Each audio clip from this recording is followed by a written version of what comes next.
حضرت موسی دوگ نے ان سے پوچھا، تم انتظار کیوں کر رہی ہو؟ انہوں نے جواب دیا، ہم اس وقت تک پانی نہیں پلا سکتے جب تک ونتو مغسل لے واپس نہ چلے جائیں۔ ہمارے والد بہت بوڑھے ہیں۔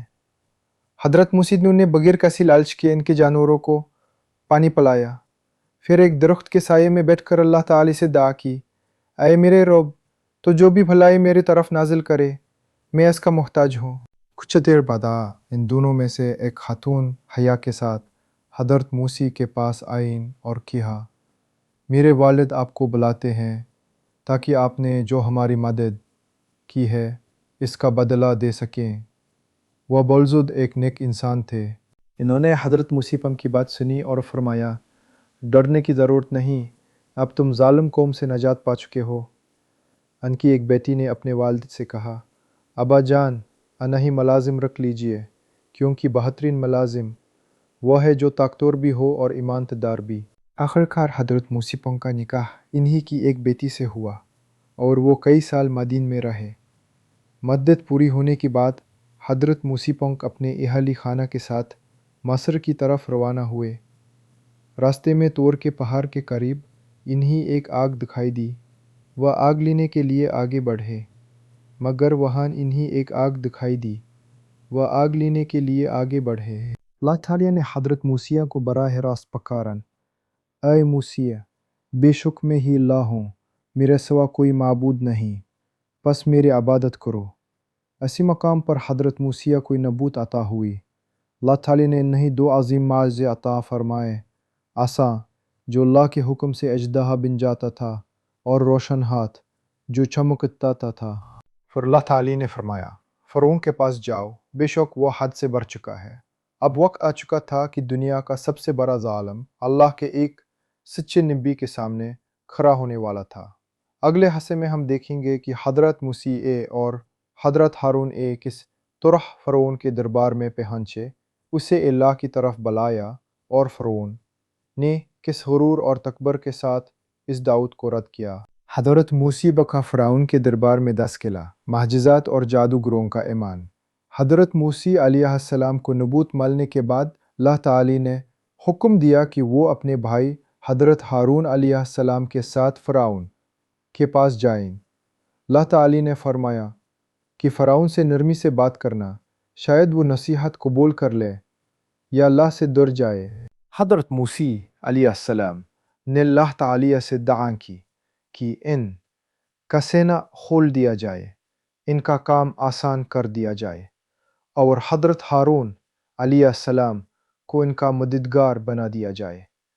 اللہ تعالی نے ان کی دعا قبول فرمائی۔ دونوں بھائی مصر پہنچے اور فرعون کے عظیم شان محل میں داخل ہوئے۔ دربار میں وزراء، سردار، فوجی اور درباری موجود تھے۔ حضرت موسیٰ علیہ السلام نے نہایت وقار کے ساتھ فرمایا، ہم تمام جہانوں کے رب کے رسول ہیں، بنی اسرائیل کو ہمارے ساتھ جانے دو اور اللہ کی عبادت اختیار کرو۔ فرعون غرور سے ہنسا اور بولا، کیا ہم نے تمہیں اپنے محل میں نہیں پالا؟ کیا تم نے ہماری قوم کے ایک آدمی کو قتل نہیں کیا تھا؟ حضرت موسیٰ علیہ السلام نے جواب دیا کہ وہ واقعہ غیر ارادی طور پر پیش آیا تھا۔ پھر اللہ تعالیٰ نے انہیں نبوت عطا فرمائی اور اب وہ اللہ کا پیغام لے کر آئے ہیں۔ اس کے بعد حضرت موسیٰ علیہ السلام نے اللہ کے حکم سے اپنا عصا زمین پر ڈالا۔ دیکھتے ہی دیکھتے وہ ایک عظیم سنت بن گیا۔ پھر انہوں نے اپنا ہاتھ بغل سے نکالا تو وہ چمکتے ہوئے نور کی مانند روشن ہو گیا۔ دربار میں حیرت چھا گئی، لیکن فرعون نے حقیقت تسلیم کرنے کے بجائے کہا، یہ تو بڑا ماہر جادوگر ہے جو اپنے جادو سے تمہارے ملک سے نکالنا چاہتا ہے۔ اس نے اعلان کیا کہ پورے مصر سے بہترین جادوگروں کو جمع کیا جائے تاکہ وہ حضرت موسیٰ علیہ السلام کا مقابلہ کریں۔ ایک مقررہ دن ہزاروں لوگ میدان میں جمع ہوئے۔ فرعون اپنے درباریوں اور لشکر کے ساتھ آیا۔ جادوگروں نے فرعون سے کہا، اگر ہم جیت گئے تو کیا ہمیں انعام ملے گا؟ فرعون نے جواب دیا، ہاں، نہ صرف تسا بلکہ تم میرے مقرب لوگوں میں شامل ہو جاؤ گے۔ مقابلہ شروع ہوا۔ جادوگروں نے اپنی رسیاں اور لاٹیاں زمین پر پھینکیں۔ لوگوں کو ایسا محسوس ہوا جیسے بے شمار سانپ دوڑ رہے ہوں۔ یہ صرف جادو کا دھوکہ تھا۔ پھر اللہ تعالی کے حکم سے حضرت موسی علیہ السلام نے اپنا عصا زمین پر ڈالا۔ وہ ایک حقیقی اور عظیم اژدہا بن گیا جس نے جادوگروں کے تمام جادو کو نگل لیا۔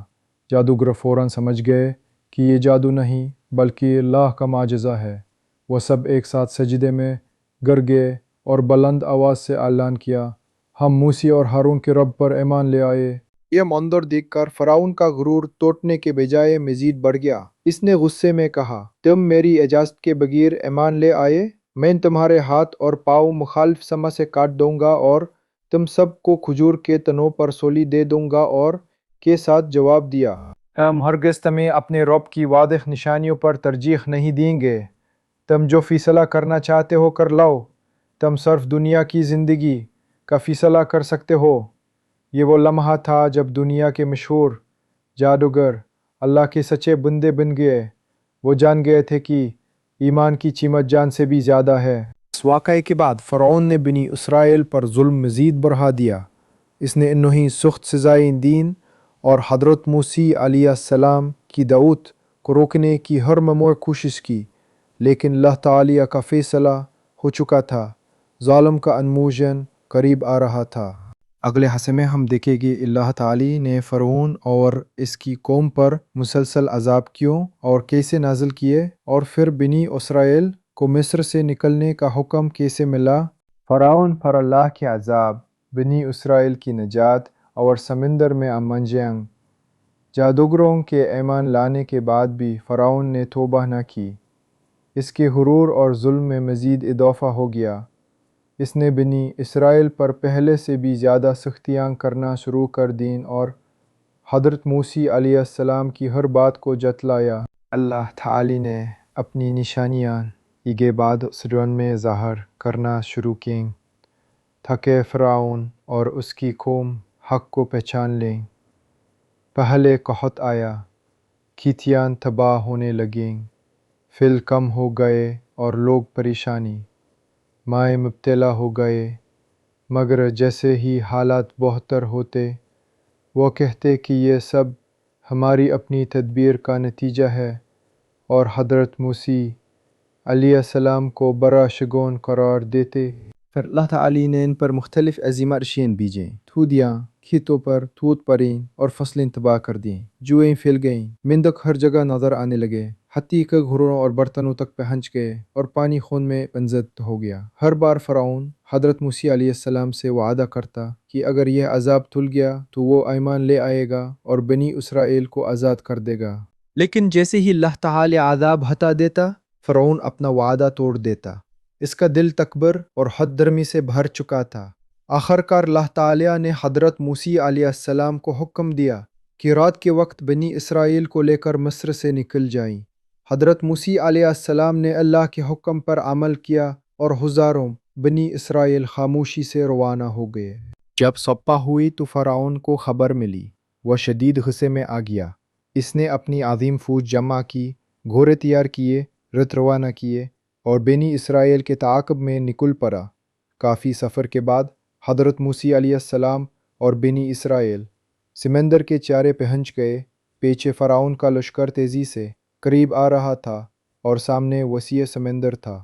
بنی اسرائیل گھبرائے اور کہنے لگے، اب تو ہم پکڑے جائیں گے۔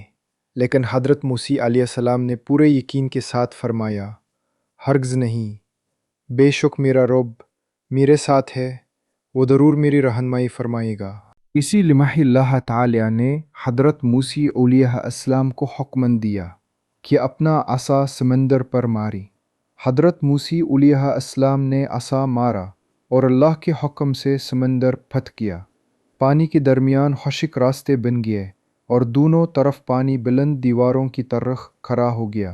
حضرت موسی علیہ السلام بنی اسرائیل کے ساتھ ان راستوں سے گزرنے لگے۔ اللہ تعالی نے سب کو سلامتی کے ساتھ پار پہنچا دیا۔ جب فرعون نے یہ منظر دیکھا تو غرور میں آ کر اپنی فوج سمیت انہی راستوں میں داخل ہو گیا۔ اسے یقین تھا کہ وہ موسی علیہ السلام کو پکڑ لے گا۔ لیکن جیسے ہی فرعون اور اس کا لشکر درمیان میں پہنچا، اللہ تعالی نے حکم دیا اور سمندر کا پانی دوبارہ اپنی جگہ لوٹ آیا۔ تخت اور لشکر، گھوڑے، ریت اور خود کو خدا گننے والا فرعون سب پانی میں ڈوب گئے۔ جب فرعون کو یقین ہو گیا کہ اب بچنے کا کوئی راستہ نہیں، تو اس نے کہا، میں ایمان لایا کہ اس کے سوا کوئی معبود نہیں، جس پر بنی اسرائیل ایمان لائے، اور میں مسلمانوں میں سے ہوں۔ لیکن اس وقت بہت دیر ہو چکی تھی۔ اللہ تعالی نے فرمایا، اب ایمان لاتا ہے؟ حالانکہ اس سے پہلے تو نافرمانی کرتا رہا اور فساد پھیلانے والوں میں شامل تھا۔ فرعون کا ایمان قبول نہ ہوا، کیونکہ وہ موت کو سامنے دیکھ کر ایمان لا رہا تھا، نہ کہ سچے دل سے۔ اللہ تعالیٰ نے اس کے جسم کو محفوظ رکھا تاکہ آنے والی نسلوں کے لیے وہ عبرت کی نشانی بن جائے۔ آج بھی دنیا فرعون کی سرکشی، کبر اور انجام کو یاد کرتی ہے اور جانتی ہے کہ اللہ کے مقابلے میں کسی طاقت کی کوئی حیثیت نہیں۔ فرعون کی پوری زندگی ہمیں یہ سبق دیتی ہے کہ دولت، اقتدار اور طاقت ہمیشہ باقی نہیں رہتے، باقی رہتی ہے صرف اللہ تعالی کی قدرت، اس کی عدالت اور حق کی کامیابی۔ اسی لیے قرآن ہمیں بار بار فرعون کے واقعے کی یاد دلاتا ہے، تاکہ انسان غرور سے بچے، ظلم سے دور رہے اور ہمیشہ اللہ تعالی کی اطاعت اختیار کرے۔ یہی ہے فرعون کی داستان کا سب سے بڑا سبق۔ باطل وقتی طور پر طاقتور دکھائی دے سکتا ہے، مگر انجام ہمیشہ حق ہی کا ہوتا ہے۔